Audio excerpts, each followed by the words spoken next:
All right there, everyone. The collapse of the mainstream media. That's what we'll be talking about on today's video. That's right. It's hard to even count the number of articles that have been written of late detailing what's really nothing less than the total collapse of what we've thus far called the mainstream media, the corporatist, globalist, neo-Marxist media made up of left-wing activists disguised as journalists. Greetings, everyone. Make sure to smack that bell and subscribe button. You are not going to want to miss a single video as we analyze current events in light of super awesome conservative trends so you can live in the present in light of even better things to come. Now, this video is about the collapse of the mainstream media, the so-called mainstream media, which I know you're going to love. But first, I want to give a quick shout out to the sponsors of this video, and that's our good friends over at My Patriot Supply. You know them well. My Patriot Supply food kits last up to 25 years in storage. They include breakfast, lunches, dinners, and if you act now, you'll save $70 on a 2-week emergency food kit when you go to my special website by clicking on the link below. It's a limited time offer. Do not wait for an emergency to happen before you respond to one. Take action now by clicking on that link below and save $70 with your 2-week emergency food kit today. So, like I said, this video is about the collapse of the mainstream media. You know, this is the same media where CNN asked the Democratic National Committee what questions they should ask Republican candidates. Yeah, that mainstream media. You know, the one that lies for the Democrats, such as when the Washington Post actually reinterpreted Hillary Clinton's campaign chairman's call for her to dump her emails. They reinterpreted it as to make her emails public. They had a headline, "Why dump all those emails doesn't mean what Drudge thinks it does." Yeah, that mainstream media, the media that lies for the Democrats. Or when Donna Brazile of CNN leaked CNN debate questions ahead of time to Hillary Clinton. Or the New York Times' Mark Leibovich, when he requested the Clinton campaign to approve an article that he was writing about Hillary. Or the 2-year-long 24/7 Russia collusion fiasco. We could go on and on and on. Yes, that mainstream media, the official shilling mouthpiece for the Democratic National Committee. That mainstream media, I am happy to say, is collapsing. I think one of the more devastating assessments of what's happened to the Marxist media comes from one of their own, a fellow by the name of Matt Taibbi. I'm not quite sure how to pronounce his name, but he published a multiple-page report expressing his absolute outrage and total disgust over the media's coverage of the whole Russian collusion fiasco.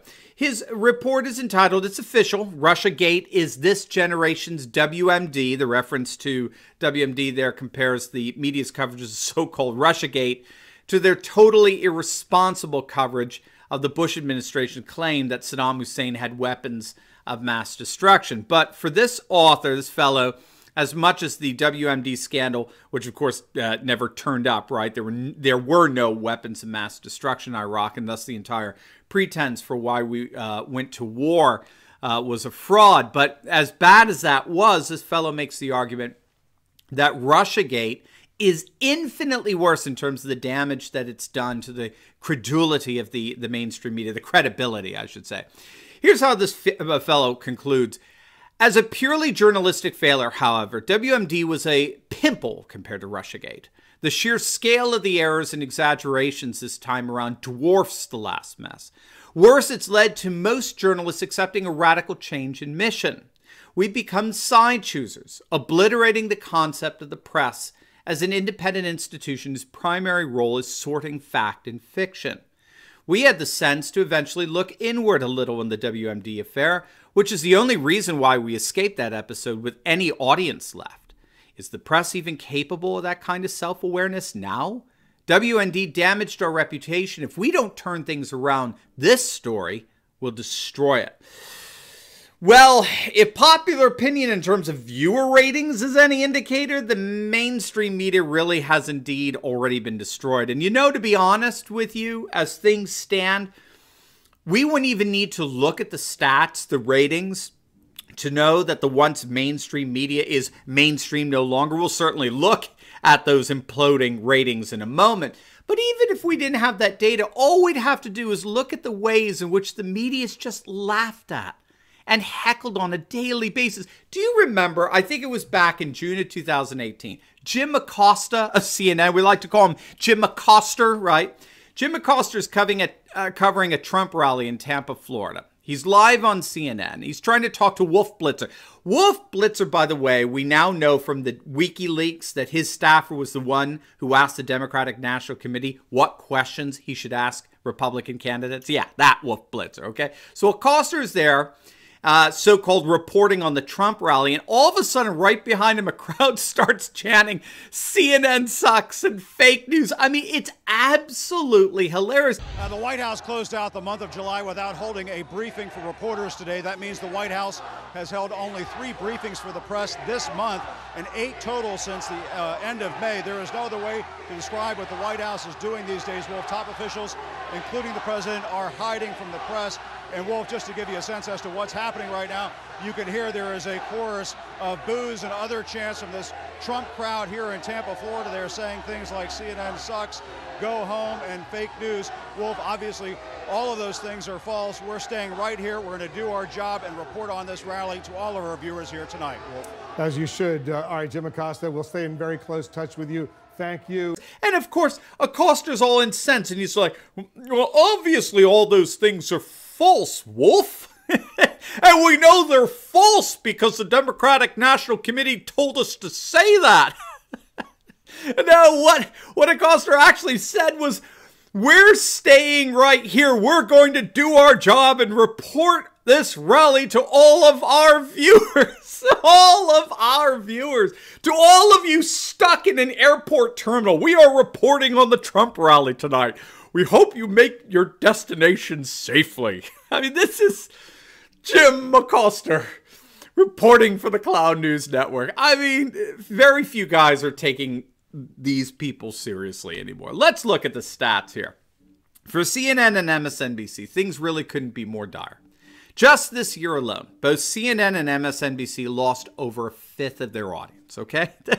CNN is down 21% of its already rather minuscule audience, while MSNBC collapsed by 25%, a quarter of its viewers.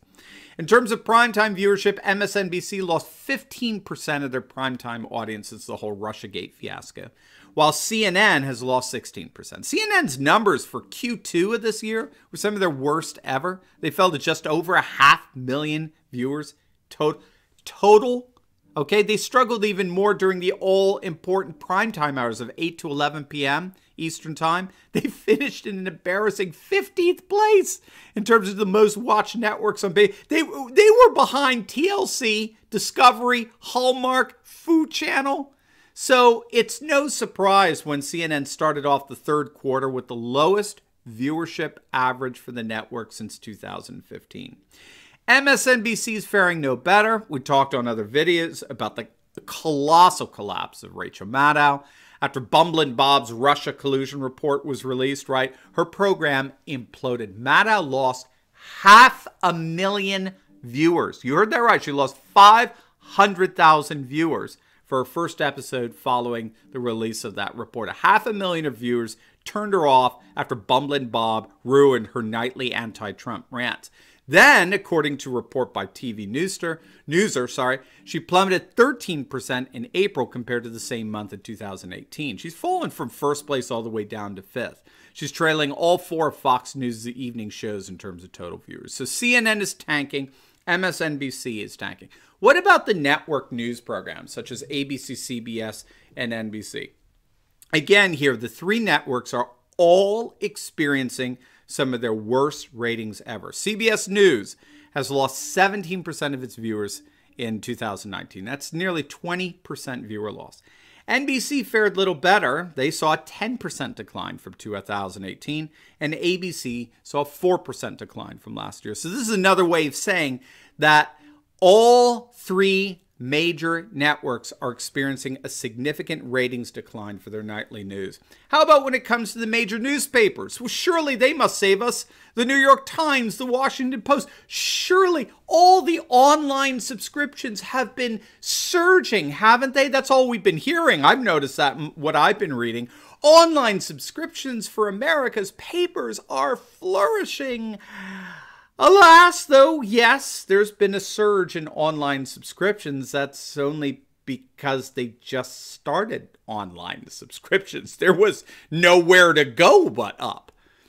And no matter how far they went, it didn't come close to the overall shortfall experienced by all the mainstream media's print news. A Pew Research Center analysis shows that total weekday circulation for U.S. daily newspapers, both print and digital, has declined for the last 28 consecutive years. For the last 28 straight years, the mainstream print media has fallen. Now, as of today, the daily newspaper circulation has actually fallen to the lowest levels. You ready for this? It's fallen to the lowest levels since the year 1945. The mainstream media is collapsing. It's falling apart. And it's collapsing because the globalist world of which this media is the chief propagandist is collapsing. The mainstream media has wedded itself to a dying belief system, a world that is at its brink. And as a new conservative age rises to replace it, the corporatist globalist media, comprised of left-wing activists disguised as journalists, will not, even for a single moment, be missed. Now, before you go, I just loaded up a video that explores the question, will you be talking about President Trump at your upcoming holiday dinners? It's an interesting question that Pew Research has been exploring. I give you some insights and data from what's helped me with that question. And we're going to get a lot of interaction from our viewers in the comments section. I think you're really going to like it. You're not going to want to miss it. And definitely make sure you comment down below. It's pretty cool, the conversations that have started. So make sure to click on the link at the top left of this video, and I will most certainly see you over there. God bless.